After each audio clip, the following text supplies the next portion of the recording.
తల్లిపాలు మంచిగా పెరగాలంటే ఈ చిట్కాలని ఫాలో అవ్వండి.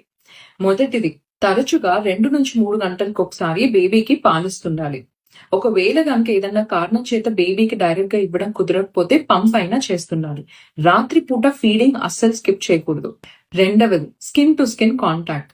కొన్ని గంటలకు ఒకసారి మీ బేబీని డైరెక్ట్ గా మీ ఛాతీ మీద పెట్టుకొని హ్యాపీగా ఫీల్ అవ్వండి మీ బేబీని. దీంతో లవ్ హార్మోన్ ఆక్సిటోసిన్ అనేది రిలీజ్ అయ్యి మీ మిల్క్ సప్లైని మంచిగా బూస్ట్ చేస్తుంది. ఇది మీ బేబీకి ఏం వేడి చేయదు. మూడవది, మీరు ఎన్ని చేసినా ఏం ఆహారం తీసుకున్నా మీరు సరిగ్గా నీళ్లు తాగకపోతే మీ మిల్క్ ఇంక్రీజ్ అవ్వదు. So around 3 litres every day తాగేలాగా చూడండి. ప్రతిసారి ఫీడింగ్ ఇచ్చాక ఒక గ్లాస్ వాటర్ తాగుతుండండి, సరిపోతుంది.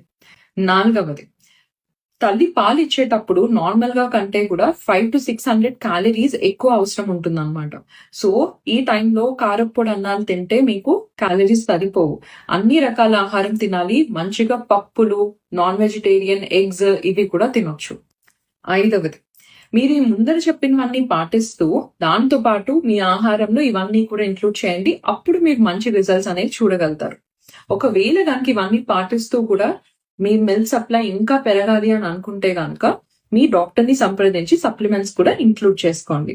Wishing you all happy breast feeding experience. నేను మీ డాక్టర్ దివ్య, కన్సల్టెంట్ పీడియాట్రిషియన్, హైదరాబాద్.